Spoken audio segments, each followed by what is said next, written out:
Hello hi എല്ലാവർക്കും ലേഡിനോടെ പുതിയ വീഡിയോയിലേക്ക് സ്വാഗതം. ഞാൻ ഋതു കൃഷ്ണ. നമ്മൾ ഡിസ്കസ് ചെയ്യാനായിട്ട് പോകുന്നത് 10th പ്രിലിംസിൻ്റെ PYQ സീരീസാണ്. അതിൻ്റെ പാർട്ട് 1 നമ്മൾ പറഞ്ഞായിരുന്നു, പാർട്ട് 2 നമ്മൾ പറഞ്ഞായിരുന്നു അല്ലേ. അതിൽ ഓരോ പാർട്ടിലും 50 ക്വസ്റ്റ്യൻസ് ആണ്. അപ്പോൾ നിങ്ങൾക്ക് ഒരൊറ്റ വീഡിയോ 50 ക്വസ്റ്റ്യൻസ് ആണ് കിട്ടാൻ പോകുന്നത്.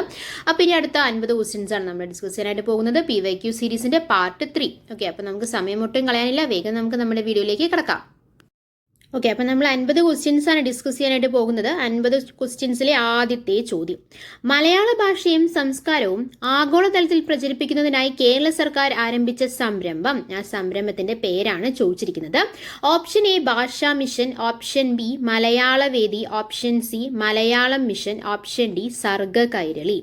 മലയാള ഭാഷയും സംസ്കാരവും ആഗോളതലത്തിൽ പ്രചരിപ്പിക്കുന്നതിനായി കേരള സർക്കാർ ആരംഭിച്ച സംരംഭം ഏതാണ്? ഭാഷാ മിഷനാണോ? അല്ല. മലയാള വേദിയാണോ? അല്ല. സർഗ കൈരളിയാണോ? അല്ല. Right answer is option C Malayalam mission. Okay, അടുത്ത ചോദ്യം, രണ്ടാമത്തെ ചോദ്യം. മീശ എന്ന നോവൽ രചിച്ചത് ആരാണ് എന്നുള്ളതാണ് ചോദ്യം. ഓപ്ഷൻസ് നോക്കാം നമുക്ക്. ഓപ്ഷൻ എ എസ് സുധീഷ് എന്ന് കൊടുത്തിട്ടുണ്ട്, ഓപ്ഷൻ ബി സുഭാഷ് ചന്ദ്രൻ എന്ന് കൊടുത്തിട്ടുണ്ട്, option C Santhosh Echikkanam, option D S Harish. Right answer option D S Harish. Okay, Meesha എന്ന നോവൽ രചിച്ചത് എസ് ഹരീഷ്. അടുത്തത് മൂന്നാമത്തെ ചോദ്യം. കെ ഫോൺ പദ്ധതിയെക്കുറിച്ചുള്ള ശരിയായ പ്രസ്താവന: എല്ലാ വീടുകളിലും അതിവേഗ ഇന്റർനെറ്റ് സേവനം എന്നുള്ളതാണ് റൈറ്റ് ആൻസർ ഓപ്ഷൻ ബി. നാലാമത്തെ ചോദ്യം. ആദ്യ പഞ്ചവത്സര പദ്ധതി നടപ്പാക്കിയ വർഷം 1951. ആദ്യ പഞ്ചവത്സര പദ്ധതി നടപ്പിലാക്കിയ വർഷം ഏതാണ്? 1951. ഇനി കാലയളവാണ് ചോദിക്കുന്നതെങ്കിൽ 1951 to 56 വരെയാണ് അല്ലേ. അത് ഒന്നാം പഞ്ചവത്സര പദ്ധതി പാർലമെന്റിൽ അവതരിപ്പിച്ചത് ആരാണ്? ജവഹർലാൽ നെഹ്റു ആണ്. 1951 ഡിസംബർ 8 ഒന്നാം പഞ്ചവത്സര പദ്ധതി പാർലമെന്റിൽ അവതരിപ്പിച്ചത്. അടുത്ത ചോദ്യം, അഞ്ചാമത്തെ ചോദ്യം. COVID-19 ബന്ധപ്പെട്ട് സർക്കാർ പുറത്തിറക്കിയ മൊബൈൽ ആപ്ലിക്കേഷന്റെ പേര് എന്താണ് എന്നുള്ളതാണ് റൈറ്റ് ആൻസർ ഓപ്ഷൻ എ ആണ് ആരോഗ്യ സേതു അല്ലെ. ആരോഗ്യ മിത്ര എന്ന് കൊടുത്തിട്ടുണ്ട്, ആരോഗ്യ പരിപാലനം എന്ന് കൊടുത്തിട്ടുണ്ട്, ആരോഗ്യ മന്ത്രി എന്ന് കൊടുത്തിട്ടുണ്ട്. റൈറ്റ് ആൻസർ ഓപ്ഷൻ എ ആണ് ആരോഗ്യ സേതു.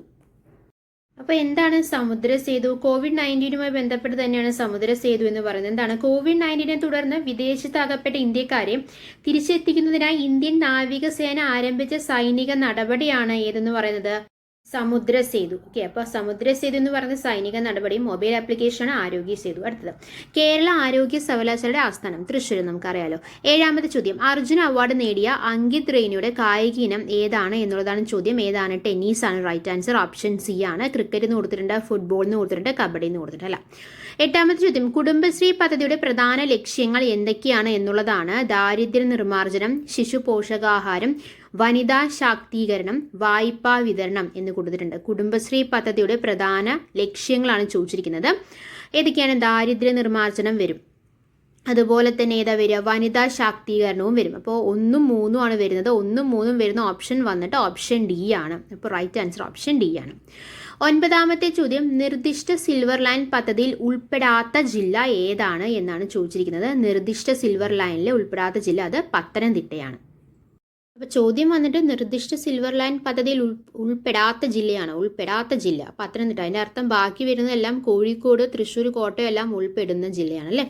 പത്തനംതിട്ട ജില്ലയുടെ പ്രത്യേകതകൾ എന്തൊക്കെയാണ്? കേരളത്തിൽ കടൽ തീരമൊന്നും ഇല്ലാത്ത ജില്ലകളിൽ ഒന്നാണ് പത്തനംതിട്ട എന്ന് പറയുന്നത്. ഇന്ത്യയിലെ തന്നെ ആദ്യത്തെ പോളിയോ വിമുക്ത ജില്ലയാണ് പത്തനംതിട്ട കേട്ടോ. ഇന്ത്യയിൽ തന്നെ ആദ്യത്തെ പോളിയോ വിമുക്ത ജില്ലയാണ് പത്തനംതിട്ട. കേരളത്തിലെ ശിശുക്കളുടെ സ്ത്രീ പുരുഷാനുപാതം ഏറ്റവും കൂടിയ ജില്ല അത് പത്തനംതിട്ടയാണ്. ഇന്ത്യയിൽ ആദ്യമായി 0 ജനസംഖ്യാ വളർച്ചാ നിരക്ക് രേഖപ്പെടുത്തിയ ജില്ലയാണ് പത്തനംതിട്ട എന്ന് പറയുന്നത്. ഓക്കെ, ഇന്ത്യയിൽ ആദ്യമായി 0 ജനസംഖ്യാ വളർച്ചാ നിരക്ക് രേഖപ്പെടുത്തിയ ജില്ല. കേരളത്തിൽ ആദ്യമായി എയ്ഡ്സ് രോഗം റിപ്പോർട്ട് ചെയ്ത ജില്ലയും പത്തനംതിട്ടയാണ്. ഓക്കെ, അതുപോലെ തന്നെ കേരളത്തിലെ ഏറ്റവും കൂടുതൽ റിസർവ് വനങ്ങളുള്ള ജില്ല പത്തനംതിട്ടയാണ്. കേരളത്തിലെ ആദ്യ കറൻസി രഹിത കളക്ടറേറ്റ് പത്തനംതിട്ടയിലാണ്. കേരളത്തിലെ ഏറ്റവും കുറവ് റെയിൽവേ പാതകളുള്ള ജില്ലയും പത്തനംതിട്ട തന്നെയാണ്. ഇന്ത്യയിലെ അന്തരീക്ഷ മലിനീകരണം കുറവുള്ള രണ്ടാമത്തെ ടൗൺ ആണ് ഏത്? പത്തനംതിട്ട എന്ന് പറയുന്നത്. ഓക്കെ, അപ്പോൾ പത്തനംതിട്ടയ്ക്ക് കുറേയധികം പ്രത്യേകതകളുണ്ട് അല്ലേ. ഇനി അടുത്ത ചോദ്യം കിടക്കാൻ 10ാമത്തെ ചോദ്യം. ISROയുടെ ഇപ്പോഴത്തെ ചെയർമാൻ ആരാണ് എന്നുള്ളതാണ് ചോദ്യം. അറിയാലോ. റൈറ്റ് ആൻസർ ഓപ്ഷൻ എ ആണ് എസ് സോമനാഥ് ആണ്. Option B K K Sivan എന്ന് കൊടുത്തിട്ടുണ്ട്, ഓപ്ഷൻ സി കെ രാധാകൃഷ്ണൻ എന്ന് കൊടുത്തിട്ടുണ്ട്, option D G Madhavan Nair എന്ന് കൊടുത്തിട്ടുണ്ട്. റൈറ്റ് ആൻസർ വന്നിട്ട് ഓപ്ഷൻ എ എസ് സോമനാഥ്. 11ാമത്തെ ചോദ്യം, വിന്ധ്യാപർവ്വതം മുതൽ ഇന്ത്യൻ ഉപദ്വീപിന്റെ തെക്കേ അറ്റം വരെ വ്യാപിച്ചു കിടക്കുന്ന വിസ്തൃതമായ ഭൂവിഭാഗമാണ് ഏത്? ഡക്കാൻ പീഠഭൂമി എന്ന് പറയുന്നത്. റൈറ്റ് ആൻസർ വന്നിട്ട് ഓപ്ഷൻ സി ഡക്കാൻ പീഠഭൂമി. അടുത്ത ചോദ്യം 12ാമത്തെ ചോദ്യം, താഴെ തന്നിട്ടുള്ളവയിൽ നിന്നും ശരിയായ പാരമ്പര്യേതര ഊർജ്ജ സ്രോതസ്സുകൾ കണ്ടെത്തുക എന്നുള്ളതാണ് ചോദ്യം. സൗരോർജ്ജം, ജൈവവാതകവും സൗരോർജ്ജവും, കാറ്റിൽ നിന്നുള്ള ഊർജ്ജം. അപ്പോൾ 1, 2, 3 എല്ലാം പെടും അല്ലേ? സൗരോർജ്ജം പെടും, ജൈവവാതകവും സൗരോർജ്ജവും പെടും, കാറ്റിൽ നിന്നുള്ള ഊർജ്ജവും പെടും. അപ്പോൾ റൈറ്റ് ആൻസർ വന്നിട്ട് ഓപ്ഷൻ സി ആണ് എല്ലാം. ഓക്കെ. 13ാമത്തെ ചോദ്യം, ഇന്ത്യയിൽ കര അതിർത്തി പങ്കുവെക്കുന്ന അയൽ രാജ്യങ്ങൾ ഏതാണെന്ന് കണ്ടെത്തുക. നോക്കിക്കേ, കര അതിർത്തി പങ്കുവെക്കുന്ന 4 ചൈന, നേപ്പാൾ, പാകിസ്ഥാൻ, ഭൂട്ടാൻ. അപ്പോൾ എന്താണ്? എല്ലാം, ഓൾ ഓഫ് ദ എബോവ്. അപ്പോൾ 1, 2, 3, 4 അയൽ രാജ്യങ്ങൾ ഏതൊക്കെയാണ്? ചൈന, നേപ്പാൾ, പാകിസ്ഥാൻ, ഭൂട്ടാൻ അല്ലേ? ടോട്ടൽ കരാതിർത്തി പങ്കിടുന്ന രാജ്യങ്ങൾ ഏതൊക്കെയാണ്? 7 എണ്ണമാണ്. പാകിസ്ഥാൻ, അഫ്ഗാനിസ്ഥാൻ, ചൈന, നേപ്പാൾ, ഭൂട്ടാൻ, ബംഗ്ലാദേശ്, മ്യാൻമർ അല്ലേ? അടുത്ത ചോദ്യം 14ാമത്തെ ചോദ്യം, ലോകത്തിലെ ഏറ്റവും ഉയരം കൂടിയ കൊടുമുടി അത് മൗണ്ട് എവറസ്റ്റ് ആണ്. Right answer option A question ആണ് അല്ലേ? ലോകത്തിലെ ഏറ്റവും ഉയരം കൂടിയ കൊടുമുടി മൗണ്ട് എവറസ്റ്റ്. മൗണ്ട് കേറ്റു, നന്ദാദേവി ഇവയൊന്നുമല്ലാതെ കൊടുത്തിട്ടുണ്ട്. റൈറ്റ് ആൻസർ ഓപ്ഷൻ എ ആണ്. അടുത്ത ചോദ്യം 15ാമത്തെ ചോദ്യം, മണിക്കരൺ താപോർജ്ജ കേന്ദ്രം സ്ഥിതി ചെയ്യുന്ന ഇന്ത്യൻ സംസ്ഥാനം ഏതാണ് എന്നുള്ളതാണ് ചോദ്യം. Option A Karnatakam, option B Keralam, option C Gujarat. Right answer option D ആണ് ഹിമാചൽ പ്രദേശ് ആണ്. മണിക്കരൺ താപോർജ്ജ കേന്ദ്രം സ്ഥിതി ചെയ്യുന്ന ഇന്ത്യൻ സംസ്ഥാനം എന്ന് പറയുന്നത് ഹിമാചൽ പ്രദേശിലാണ്. ഇന്ത്യയിലെ ഏറ്റവും വടക്കേ അടുത്തുള്ള സംസ്ഥാനമാണല്ലേ ഹിമാചൽ പ്രദേശ് എന്ന് പറയുന്നത്. ഇന്ത്യയിലെ തന്നെ ആദ്യ പുക വിമുക്ത സംസ്ഥാനമാണ് ഹിമാചൽ പ്രദേശ്. അടുത്ത ചോദ്യം 16ാമത്തെ ചോദ്യം, സിന്ധു, ഗംഗ, ബ്രഹ്മപുത്ര നദികളുടെ എക്കൽ നിക്ഷേപങ്ങൾ മൂലം രൂപപ്പെട്ട ഭൂവിഭാഗം ഏതാണ് എന്നുള്ളതാണ് ചോദ്യം. റൈറ്റ് ആൻസർ ഓപ്ഷൻ എ ആണ് ഉത്തര മഹാസമതലമാണ് അല്ലേ? ഓപ്ഷൻ ബി ഇന്ത്യൻ മരുഭൂമി എന്ന് കൊടുത്തിട്ടുണ്ട്, തീരസമതലങ്ങൾ എന്ന് കൊടുത്തിട്ടുണ്ട്, ഡക്കാൻ പീഠഭൂമി എന്ന് കൊടുത്തിട്ടുണ്ട്. റൈറ്റ് ആൻസർ ഓപ്ഷൻ എ ആണ്. ഇന്ത്യയിലെ ഏറ്റവും പഴക്കം ചെന്നും വലിപ്പമുള്ളതുമായ steel plant Tata iron and steel കമ്പനിയാണ്. ഇന്ത്യയിലൂടെ കടന്നു പോകുന്ന പ്രധാന അക്ഷാംശ രേഖ ഏതാണ്? ഉത്തരായന രേഖയാണ് അല്ലേ? റൈറ്റ് ആൻസർ ഓപ്ഷൻ എ ആണ് ഉത്തരായന രേഖ. 19ാമത്തെ ചോദ്യം, ഇന്ത്യയിലെ ഏറ്റവും ദൈർഘ്യമേറിയ ദേശീയപാത ഏതാണ്? NH1, NH44, NH6, NH8 എന്ന് കൊടുത്തിട്ട്. റൈറ്റ് ആൻസർ ഓപ്ഷൻ ബി ആണ് NH44 ആണ്.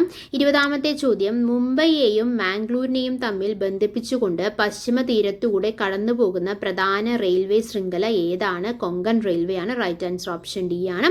21ാമത്തെ ചോദ്യം, അയിത്ത നിരോധന നിയമം നിലവിൽ വന്ന വർഷം ഏതാണ് എന്നുള്ളതാണ്. 1955 ആണ്. റൈറ്റ് ആൻസർ ഓപ്ഷൻ സി ആണ്. 22ാമത്തെ ചോദ്യം, പൗരന്മാരെ നിയമവിരുദ്ധമായി തടങ്കലിൽ വയ്ക്കുന്നതിന് എതിരായി സുപ്രീം കോടതിയും ഹൈക്കോടതികളും പുറപ്പെടുവിക്കുന്ന ഉത്തരവ് ഹേബിയസ് കോർപ്പസ് ആണ്. റൈറ്റ് ആൻസർ ഓപ്ഷൻ എ ആണ്. പിന്നെ അടുത്തത് 23ാമത്തെ ചോദ്യം, ഇന്ത്യൻ ഭരണഘടന എത്ര തരം മൗലികാവകാശങ്ങളാണ് ഉറപ്പ് നൽകുന്നത് എന്നുള്ളതാണ് ചോദിച്ചിരിക്കുന്നത്. Option A 9, option B 8, option C 7, option D 6. Right answer option D ആണ്. ഇന്ത്യൻ ഭരണഘടന എത്ര തരം മൗലികാവകാശങ്ങളാണ് ഉറപ്പ് നൽകുന്നത്? 6 തരം അല്ലെ? 24ാമത്തെ ചോദ്യം, മൗലിക ചുമതലകൾ ഭരണഘടനയിൽ കൂട്ടിച്ചേർത്തത് ഏത് ഭരണഘടനാ ഭേദഗതിയിലൂടെയാണ്? 42ാം ഭേദഗതിയിലൂടെയാണ് മൗലിക ചുമതലകൾ അല്ലെ? അടുത്തത് 25ാമത്തെ ചോദ്യം, ഇന്ത്യയുടെ ദേശീയ പതാകയായ ത്രിവർണ പതാക ഭരണഘടനാ നിർമ്മാണ സമിതി അംഗീകരിച്ചത് 1947 ജൂലൈ 22-നാണ്. 26ാമത്തെ ചോദ്യം, ഇന്ത്യയുടെ ദേശീയ നദി ഏതാണ്? ഗംഗയാണ് അല്ലെ? ഓപ്ഷൻ എ ഗംഗയാണ്. ബി യമുന എന്ന് കൊടുത്തിട്ടുണ്ട്, കാവേരി എന്ന് കൊടുത്തിട്ടുണ്ട്, ബ്രഹ്മപുത്ര എന്ന് കൊടുത്തിട്ടുണ്ട്. അല്ല, റൈറ്റ് ആൻസർ ഓപ്ഷൻ എ ആണ് ഗംഗ. ഗംഗാനദിയെ ഇന്ത്യയുടെ ദേശീയ നദിയായി പ്രഖ്യാപിച്ച വർഷം ഏതാണ്? 2008 നവംബർ 4-നാണ് ഇന്ത്യയുടെ ദേശീയ നദിയായിട്ട് ഗംഗയെ പ്രഖ്യാപിച്ചത്. ഇന്ത്യയിൽ തന്നെ ഏറ്റവും നീളം കൂടിയ നദിയാണ് 2525 കിലോമീറ്റർ, 2525 കിലോമീറ്റർ ആണ് ഗംഗാ നദിയുടെ നീളം എന്ന് പറയുന്നത് അല്ലേ? അടുത്ത ചോദ്യം 27ാമത്തെ ചോദ്യം, ഇന്ത്യയുടെ ദേശീയ ഗീതം ബങ്കിം ചന്ദ്ര ചാറ്റർജി. അടുത്തത് ദേശീയ ഗാനം ആലപിക്കാൻ എടുക്കേണ്ട സമയം 52 സെക്കൻഡ് അല്ലേ? ഇതൊക്കെ നമുക്ക് അറിയാവുന്ന ചോദ്യമാണ് അല്ലേ? 29ാമത്തെ ദേശീയ മനുഷ്യാവകാശ കമ്മീഷന്റെ പ്രഥമ ചെയർമാൻ ആരായിരുന്നു എന്നുള്ളതാണ്. Justice Ranganath Mishra. Right answer option C. 30ാമത്തെ ചോദ്യം, 1990 വിവരാവകാശത്തിന് വേണ്ടിയുള്ള പ്രസ്ഥാനം ആരംഭിച്ച സംഘടന ഏതാണ് എന്നുള്ളതാണ് ചോദ്യം. ഓപ്ഷൻ എ ചിപ്കോ പ്രസ്ഥാനം എന്ന് കൊടുത്തിട്ടുണ്ട്, option B Bharatiya Kisan union എന്ന് കൊടുത്തിട്ടുണ്ട്. 3 അല്ല അല്ലേ? റൈറ്റ് ആൻസർ വന്നിട്ട് ഓപ്ഷൻ ഡി ആണ്. ഓക്കെ, അടുത്ത ചോദ്യം 31ാമത്തെ ചോദ്യം. ചേരുംപടി ചേർത്ത് ശരിയായ ഉത്തരം എഴുതുക എന്നുള്ളതാണ്. ബ്രഹ്മസമാജം, ആര്യസമാജം, പ്രാർത്ഥനാ സമാജം, ബ്രഹ്മസമാജം ഓഫ് ഇന്ത്യ എന്ന് കൊടുത്തിട്ടുണ്ട്. ഇപ്പുറത്തെ ദയാനന്ദ സരസ്വതി, ആത്മാറാം പാണ്ഡുരംഗെ, കേശവ് ചന്ദ്രസൻ, രാജാറാം മോഹൻ റോയ് എന്നും കൊടുത്തിട്ടുണ്ട്. റൈറ്റ് ആൻസർ ഏതാണ്? ഓപ്ഷൻ എ ആണ് അല്ലേ. ബ്രഹ്മസമാജം എന്ന് പറയുമ്പോൾ രാജാറാം മോഹൻ റോയ്, ആര്യസമാജം എന്ന് പറയുമ്പോൾ ദയാനന്ദ സരസ്വതി, പ്രാർത്ഥനാ സമാജം എന്ന് പറയുമ്പോൾ ആരാണ്? 3 വന്നിട്ട് 2 ഇവിടെ ആത്മാറാം പാണ്ഡുരംഗെ. അതുപോലെ തന്നെ ബ്രഹ്മസമാജം ഓഫ് ഇന്ത്യ എന്ന് പറയുന്നത് Keshav Chandrasen. So right answer option A ആണ്. ഓക്കെ, അടുത്തത് 32ാമത്തെ ചോദ്യം. ഇന്ത്യൻ നാഷണൽ കോൺഗ്രസ് ഗാന്ധിജിയുടെ നേതൃത്വത്തിൽ നടത്തിയ അവസാനത്തെ ബഹുജന സമരമായിരുന്നു ഏതാന്നാണ് ചോദ്യം അല്ലെ. ഇന്ത്യൻ നാഷണൽ കോൺഗ്രസ് ഗാന്ധിജിയുടെ നേതൃത്വത്തിൽ നടത്തിയ അവസാനത്തെ ബഹുജന സമരം ഏതാണ് എന്നുള്ളതാണ് ചോദ്യം. ഓപ്ഷൻ എ ബർദോളി സത്യാഗ്രഹം, ഓപ്ഷൻ ബി ഉപ്പു സത്യാഗ്രഹം, ഓപ്ഷൻ സി നിസ്സഹകരണ സമരം, ഓപ്ഷൻ ഡി ക്വിറ്റ് ഇന്ത്യ സമരം. റൈറ്റ് ആൻസർ ഓപ്ഷൻ ഡി ആണ്, ക്വിറ്റ് ഇന്ത്യ സമരം അല്ലേ. വർഷം എത്രയാണ്? 1942 ആണ് അല്ലേ. എന്താണ് ക്വിറ്റ് ഇന്ത്യ സമരം ഉണ്ടാകാനുള്ള കാരണം എന്താണ്? ക്രിപ്സ് മിഷന്റെ പരാജയത്തെ തുടർന്നാണ് ക്വിറ്റ് ഇന്ത്യ പ്രമേയം പാസ്സാക്കിയത്. എന്തായിരുന്നു ക്രിപ്സ് മിഷൻ എന്ന് പറയുന്നത്? 2ാം ലോക മഹായുദ്ധത്തിൽ ഇന്ത്യയുടെ പിന്തുണ നേടാൻ ബ്രിട്ടീഷ് ഭരണകൂടം നിയോഗിച്ച കമ്മിറ്റിയാണ് ക്രിപ്സ് മിഷൻ എന്ന് പറയുന്നത്. അപ്പോൾ അതിന്റെ പരാജയത്തെ തുടർന്നാണ് ക്വിറ്റ് ഇന്ത്യ സമരം രൂപം കൊണ്ടത് 1942. അടുത്തത് സന്താൾ കലാപം നടന്ന വർഷം 1855-56 എന്നുള്ള കാലഘട്ടത്തിലാണ്. 34ാമത്തെ ചോദ്യം. ഇന്ത്യൻ ദേശീയ പ്രസ്ഥാനത്തിന് നഴ്സറി എന്നറിയപ്പെടുന്ന പ്രദേശം ബംഗാളാണ് അല്ലെ. ഇന്ത്യൻ ദേശീയ പ്രസ്ഥാനത്തിന് നഴ്സറി എന്നറിയപ്പെടുന്ന പ്രദേശം ഏതാണ്? ബംഗാളാണ്. 35ാമത്തെ ചോദ്യം. ഇന്ത്യൻ നാഷണൽ കോൺഗ്രസിന്റെ പ്രസിഡന്റ് സ്ഥാനം അലങ്കരിച്ച ഏക മലയാളി ആരായിരുന്നു? സി ശങ്കരൻ നായരായിരുന്നു. റൈറ്റ് ആൻസർ ഓപ്ഷൻ ബി ആണ്. 36ാമത്തെ ചോദ്യം. 1ാം സ്വാതന്ത്ര്യ സമരം ആരംഭിച്ചത് എന്നാണ്? Option A 1857 February 10, option B 1857 March 10 അല്ല മെയ് 10 ആണ്. Right answer option D 1857 May 10. അടുത്ത ചോദ്യം 37ാമത്തെ ചോദ്യം. ക്വിറ്റ് ഇന്ത്യ ദിനം എന്നാണ്? ഓഗസ്റ്റ് 5 1942 അല്ല, ഓഗസ്റ്റ് 6 1942 അല്ല, ഓഗസ്റ്റ് 8 1942 അല്ല, ഓഗസ്റ്റ് 9 1942 അല്ലെ. 38ാമത്തെ ചോദ്യം. അതിർത്തി ഗാന്ധി എന്നറിയപ്പെടുന്നത് ആരാണ്? Khan Abdul Ghaffar Khan, Maulana Abdul Kalam Azad. Right answer option A ആണ്, ഖാൻ അബ്ദുൾ ഗാഫർ ഖാനാണ് അതിർത്തി ഗാന്ധി എന്നറിയപ്പെടുന്നത്. ഓക്കെ, അടുത്ത ചോദ്യം 39ാമത്തെ ചോദ്യം. സ്വാതന്ത്ര്യലബ്ധിക്ക് ശേഷം ഗോവ പോർച്ചുഗീസുകാരിൽ നിന്നും വീണ്ടെടുക്കുന്നതിനായി ഇന്ത്യ നടത്തിയ സൈനിക മുന്നേറ്റത്തിന്റെ പേര് ഓപ്പറേഷൻ വിജയ് എന്നാണ്. ഓക്കെ, റൈറ്റ് ആൻസർ വന്നിട്ട് ഓപ്ഷൻ ബി ഓപ്പറേഷൻ വിജയ്. അടുത്തത് സംസ്ഥാന പുനഃസംഘടനാ കമ്മീഷന്റെ chairman Fazal Ali. Right answer option A ആണ്, ഫസൽ അലി. 41ാമത്തെ ചോദ്യം. കേരളത്തിന്റെ ഹരിത ശ്വാസകോശം എന്നറിയപ്പെടുന്ന പക്ഷി സങ്കേതം ഏതാണ്? Option A Mangalavanam, option B Aralam വന്യജീവി സങ്കേതം. റൈറ്റ് ആൻസർ ഓപ്ഷൻ എ ആണ്, മംഗളവനമാണ്. ചിന്നാർ വന്യജീവി സങ്കേതം എന്ന് കൊടുത്തിട്ടുണ്ട്, കുറിഞ്ചിമല വന്യജീവി സങ്കേതം എന്ന് കൊടുത്തിട്ടുണ്ട്, അതൊന്നുമല്ല. റൈറ്റ് ആൻസർ ഓപ്ഷൻ എ ആണ്. 42ാമത്തെ ചോദ്യം. സിംഹവാലൻ കുരങ്ങുകളുടെ ആവാസ വ്യവസ്ഥയിൽ നിലനിർത്തുന്നത് ഏതാണ്? ആവാസ വ്യവസ്ഥയുമായി നിലനിർത്തുന്നത് ഏതാണെന്നുള്ളതാണ്. ഓപ്ഷൻ സി സൈലന്റ് വാലി ദേശീയോദ്യാനം. റൈറ്റ് ആൻസർ വന്നിട്ട് ഓപ്ഷൻ സി ആണ്. 43ാമത്തെ ചോദ്യം. കേരളത്തിലെ ഏക ശുദ്ധജല തടാകം ഏതാണ്? ഓപ്ഷൻ എ വേമ്പനാട്ട് കായൽ എന്ന് കൊടുത്തിട്ടുണ്ട്, ഓപ്ഷൻ ബി ശാസ്താംകോട്ട കായൽ എന്ന് കൊടുത്തിട്ടുണ്ട്. റൈറ്റ് ആൻസർ ഓപ്ഷൻ ബി ആണ്, ശാസ്താംകോട്ട കായൽ. ഓക്കെ, അടുത്തത് 44ാമത്തെ ചോദ്യം. കേരളത്തിലെ ഏറ്റവും വലിയ ജലവൈദ്യുത പദ്ധതി ഏതാണ്? Option A Malampuzha, option B Peringalkuthu, option C Pallivasal, option D Idukki. ഏതാണ്? റൈറ്റ് ആൻസർ ഓപ്ഷൻ ഡി ആണ്, ഇടുക്കിയാണ്. നമ്മൾ പറഞ്ഞില്ലേ ശാസ്താംകോട്ട കായലിനെ കുറിച്ച് ഒരു കാര്യം പറയാൻ മറന്നു കേട്ടോ. ശാസ്താംകോട്ട കായൽ സ്ഥിതി ചെയ്യുന്ന ജില്ല ഏതാണ്? കൊല്ലമാണ് അല്ലേ. ശാസ്താംകോട്ട കായലിനെ റംസാർ പട്ടികയിൽ ഉൾപ്പെടുത്തിയ വർഷം ഏതാണ്? 2002 ആണ്. മറന്നു പോയത്, ഇമ്പോർട്ടൻ്റ് ആയിട്ടുള്ള ചോദ്യമാണ്. അടുത്ത ചോദ്യം 45ാമത്തെ ചോദ്യം. മത്സ്യബന്ധനം ഏറ്റവും കൂടുതലുള്ള ജില്ല ഏതാണ് എന്നുള്ളതാണ് ചോദ്യം. Option A Ernakulam, option B Thrissur, option C Kozhikode, option D Alappuzha. മത്സ്യബന്ധനം ഏറ്റവും കൂടുതലുള്ള ജില്ല ഏതാണ്? ആലപ്പുഴയാണ്. ആലപ്പുഴയുടെ പ്രത്യേകതകൾ എന്തൊക്കെയാണ്? കേരളത്തിലെ ഏറ്റവും ചെറിയ ജില്ലയാണ്, റിസർവ് വനഭൂമി ഏറ്റവും കുറഞ്ഞ ജില്ലയാണ്. കിഴക്കിന്റെ വെനീസ് എന്നറിയപ്പെടുന്ന ജില്ലയാണ്. ജനസാന്ദ്രത കൂടിയ കേരളത്തിലെ രണ്ടാമത്തെ ജില്ലയാണ്. കേരളത്തിലെ ഏറ്റവും കൂടുതൽ കുടിൽ വ്യവസായമുള്ള ജില്ലയാണ് ആലപ്പുഴ എന്ന് പറയുന്നത്. ഏറ്റവും കൂടുതൽ കയർ വ്യവസായമുള്ള ജില്ലയും ആലപ്പുഴ തന്നെയാണ്. കയർ ഫാക്ടറി സ്ഥാപിതമായ ജില്ല, കേരളത്തിലെ ആദ്യമായിട്ട് കയർ ഫാക്ടറി സ്ഥാപിതമായ ജില്ല ആലപ്പുഴയാണ്. കേരളത്തിലെ ഏറ്റവും കൂടുതൽ നെല്ല് ഉൽപ്പാദിപ്പിക്കുന്ന രണ്ടാമത്തെ ജില്ല ആലപ്പുഴയാണ്. പട്ടികവർഗ നിരക്ക് ഏറ്റവും കുറവുള്ള ജില്ല ആലപ്പുഴയാണ്. നമ്മൾ പറഞ്ഞു കിഴക്കിന്റെ വെനീസ് എന്നറിയപ്പെടുന്നുണ്ട്. അതുപോലെ തന്നെ ജലോത്സവങ്ങളുടെ നാട് എന്നറിയപ്പെടുന്ന ജില്ല ഏതാണ്? ആലപ്പുഴയാണ് അല്ലേ. രാജാ കേശവദാസിന്റെ പട്ടണം എന്നും അറിയപ്പെടുന്ന ജില്ലയാണ് ആലപ്പുഴ എന്ന് പറയുന്നത്. വഞ്ചിപ്പാട്ട് പ്രസ്ഥാനം രൂപം കൊണ്ട ജില്ലയാണ് ആലപ്പുഴ കേട്ടോ. അടുത്ത ചോദ്യം 46-ാമത്തെ ചോദ്യം. കേരളത്തിലെ ഏക ചന്ദന നിർമ്മാണ ഡിവിഷൻ ഏതാണ്? ഓപ്ഷൻ സി മറയൂരാണ് കേട്ടോ. അടുത്ത ചോദ്യം 47-ാമത്തെ ചോദ്യം. കേരളത്തിലെ ഏറ്റവും കൂടുതൽ പട്ടണങ്ങളുള്ള ജില്ല ഏതാണ്? Option A Palakkad, option B Thiruvananthapuram, option C Ernakulam, option D Thrissur. ഏറ്റവും കൂടുതൽ പട്ടണങ്ങളുള്ള ജില്ല ഏതാണ്? റൈറ്റ് ആൻസർ ഓപ്ഷൻ സി ആണ്, എറണാകുളമാണ്. എറണാകുളം എന്നുള്ളതൊക്കെ പുതിയ പേരാണ്. പണ്ടുകാലത്ത് ഋഷിനാഗകുളം എന്നറിയപ്പെടുന്ന ജില്ലയാണ് എറണാകുളം എന്ന് പറയുന്നത്. ഏറ്റവും കൂടുതൽ ക്രിസ്തുമത വിശ്വാസികളുള്ള ജില്ലയാണ്. ഏറ്റവും കൂടുതൽ ജൂതമത വിശ്വാസികളുള്ള ജില്ലയാണ്. ഏറ്റവും കൂടുതൽ വാഹനങ്ങൾ രജിസ്റ്റർ ചെയ്യപ്പെടുന്ന ജില്ലയാണ്. കേരളത്തിൽ ഏറ്റവും കൂടുതൽ പൈനാപ്പിൾ, ജാതിക്ക എന്നിവ ഉൽപ്പാദിപ്പിക്കുന്ന ജില്ലയാണ്. ഏറ്റവും കൂടുതൽ താലൂക്കുകളുള്ള 2 ജില്ലകളിൽ ഒന്നാണ്. രണ്ടാമത് മലപ്പുറമാണ്. അപ്പോൾ ഏറ്റവും കൂടുതൽ താലൂക്കുകളുള്ള 2 ജില്ലകളിൽ ഒരു ജില്ലയാണ് ഏതെന്ന് പറയുന്നത്? എറണാകുളം എന്ന് പറയുന്നത്. രണ്ടാമത്തെ ജില്ല ഏതാണെന്ന് ചോദിച്ചു കഴിഞ്ഞാൽ അത് ഏതാണ്? മലപ്പുറമാണ്. ഓക്കെ.